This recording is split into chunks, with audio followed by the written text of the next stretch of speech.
Okay, it's time then for another short video, and on this one we're going to talk through a pole float. Choice, vast array. You walk into your tackle shop, racks and racks of different shapes, sizes and colours, and it can be incredibly confusing, especially for the beginner, those that are new to pole fishing. And this got my mind thinking really, because one of the chaps that I know, my old mate Gabriel, has just bought his first pole, and when it comes to trying to explain to him what type of floats he needed, I confused myself. So I thought the best way of doing it is let's get it on video, and for those that are new to pole fishing, hopefully try and make things as simple as possible.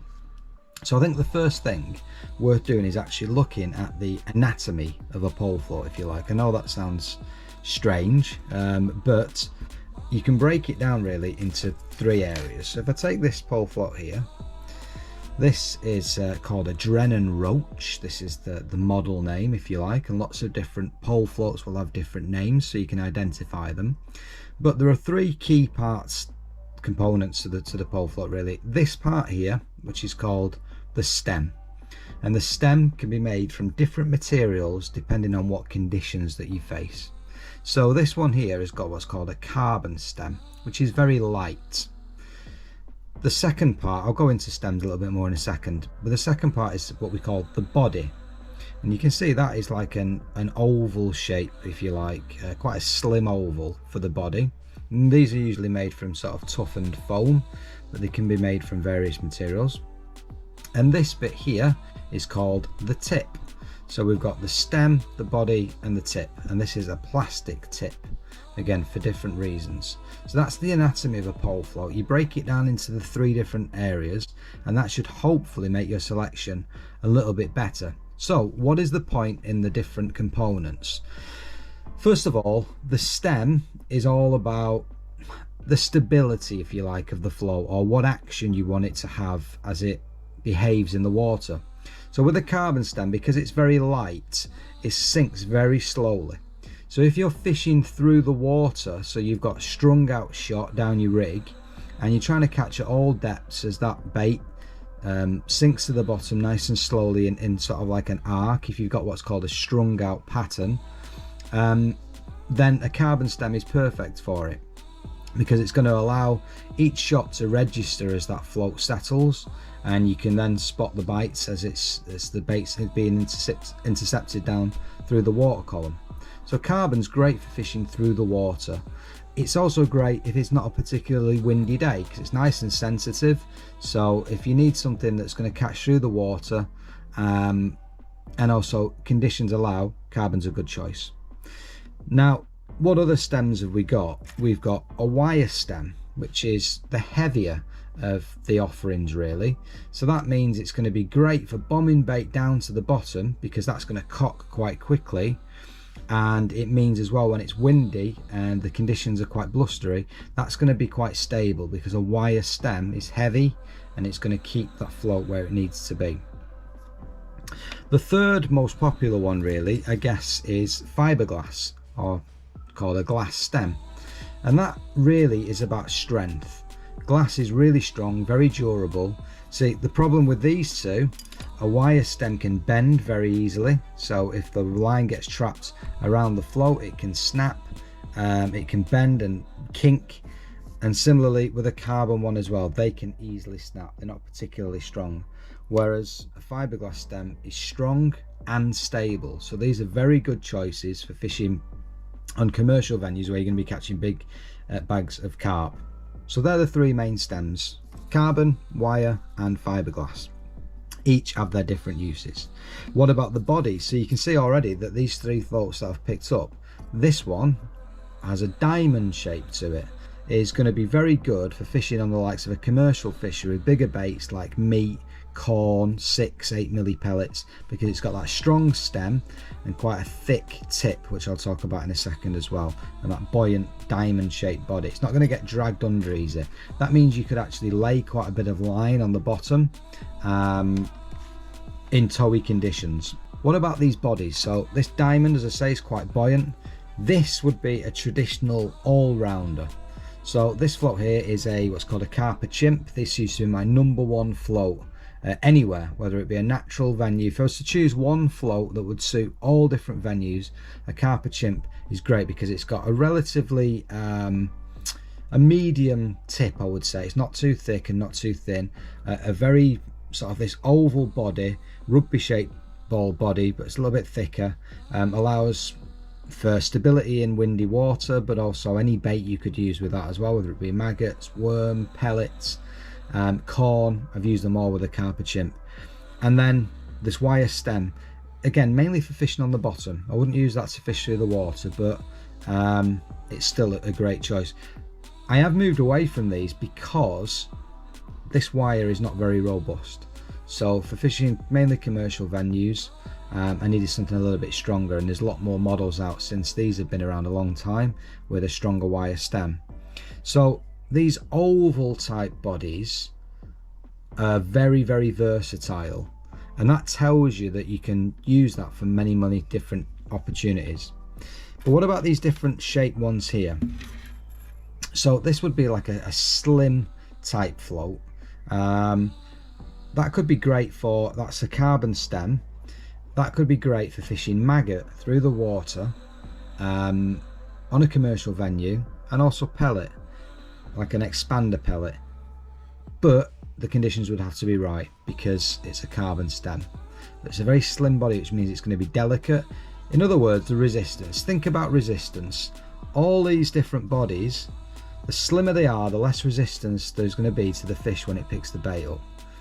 But it also means the smaller the bait. I wouldn't use that with big grains of corn and, you know, double corn or bunches of worms or anything like that, because it would just drag under.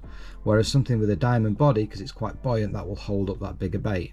So you've got slim shaped floats, you've got diamond shaped floats, these oval, quite versatile shapes. Then you've got floats for fishing up in the water. So you've got little dibber style floats, which were really useful for fishing in the real high layers, sort of 1 to 2 foot deep. And it's a crystal as well, because the idea being is that the fish won't see that in the water because it's see-through. You've also got these dinky little floats like this one here. That's what would be perfect. It's a Drennan caster. You're fishing a far bank of a canal. It's you know, a single caster just sort of trotting through against the boat. That would be perfect as well. It's a carbon stem. There's not actually a tip or a body separate, that it sort of goes into one really. It's, you know, blends into one. Very sensitive. Now that is a cane tip. So when we think about these tips, or bristles can also be called as well, they tend to be plastic, like this. These are all plastic here on these 3 floats, but that's a cane because that's very sensitive. You sometimes also get metal bristles, metal tips, and they would be great, super sensitive, and they would be very good for fishing the likes of bloodworm. So it would be basically a wire stem right the way through the body, and that's part of the bristle, the tip as well. So what I would say, plastic will be your best all-round offering.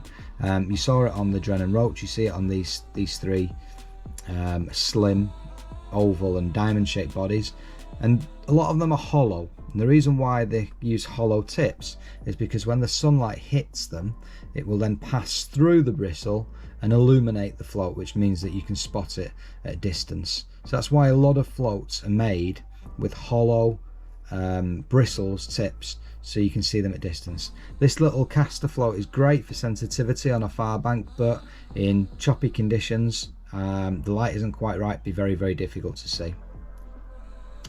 So stem, body, tip, bristle, different materials, different components. What about sizes?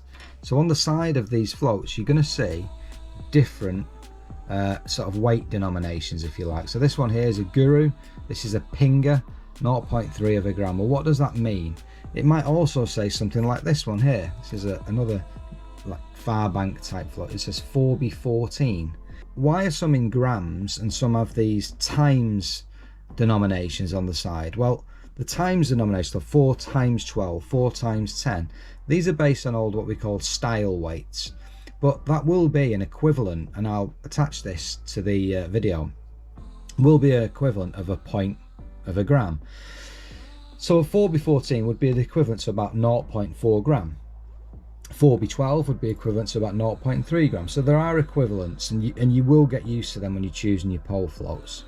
But the biggest tip I can give you for when choosing a pole float, regardless of the type of water that you fish, is for every point of a gram, use for every foot of water. So in this instance, 0.3 of a gram will be perfect to fish in around 3 to 4 foot of water.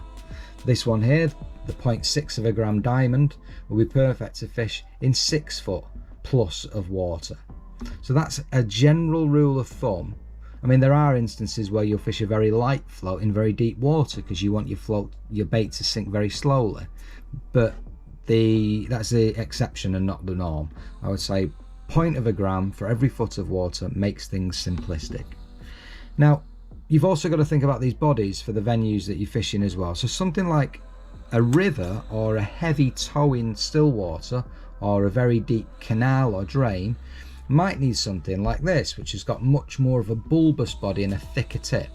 So this is 0.6 of a gram. So again, I'd use this up to sort of 6 foot of depth on flowing water, which is slow moving, because that bigger body means that I can lay a little bit of extra line on the bottom of the river or the canal, and it's not going to drag that tip under as it's moving through, because that's quite a bulbous body, if you like.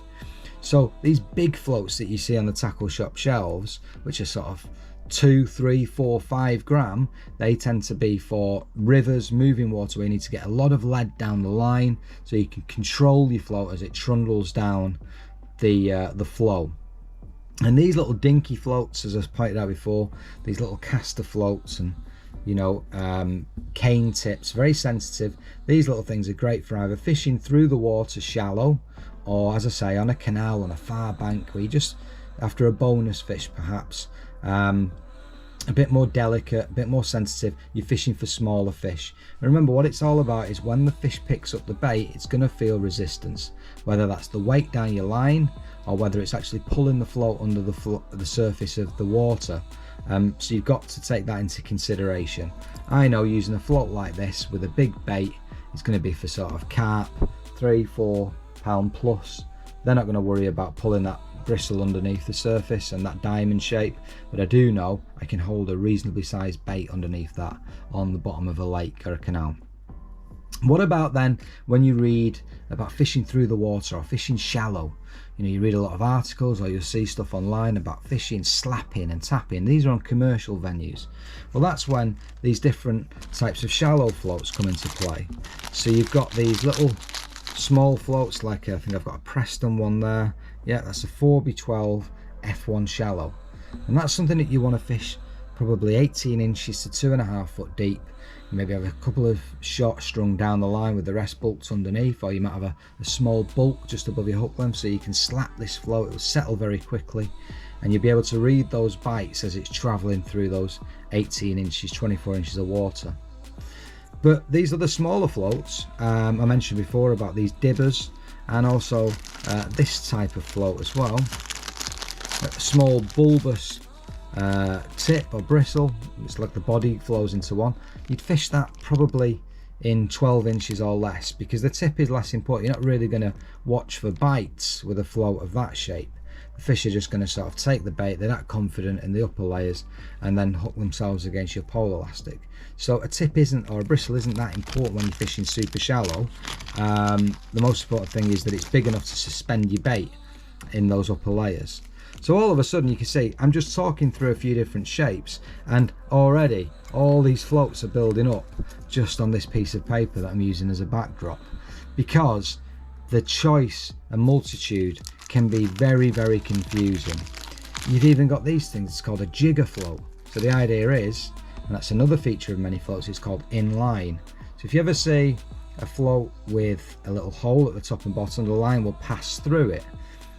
The jigger, basically you're going to have a bulk shot of weight, and that's going to go through up and down, the line's going to pass up and down through the middle of the body, and the idea is again that the fish will hook itself.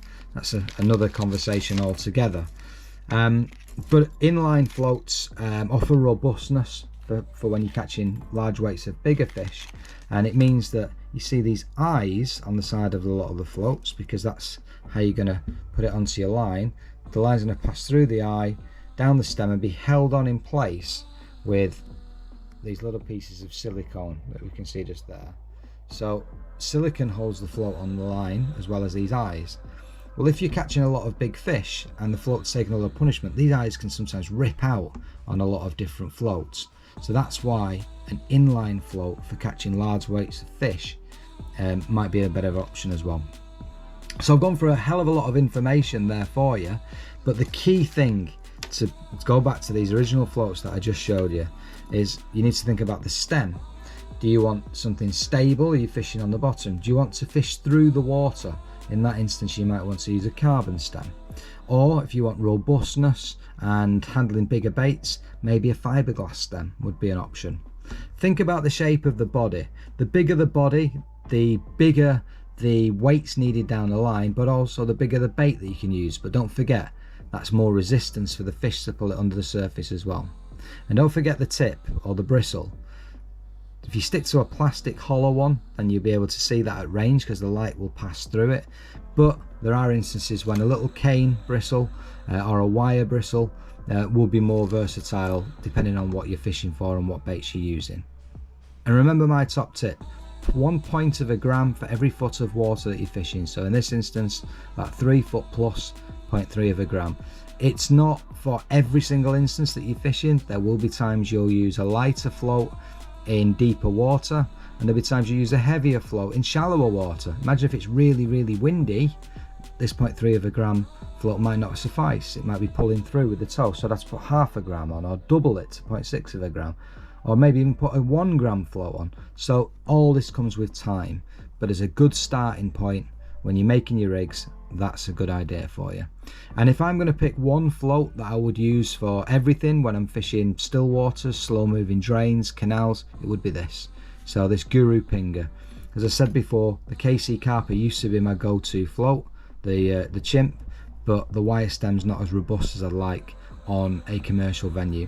Whereas this, nice and strong, really versatile, can fish anything from a pinky, couple of maggots, right the way up to a 6mm pellet. And it's just a brilliant float. When we start talking about rivers, canals, natural waters, it is slightly different, but I would still use this in a lot of instances as well. So hopefully that's given you a few ideas, lots to think about. The knowledge comes with time, but standing start there, think about the anatomy of a pole float.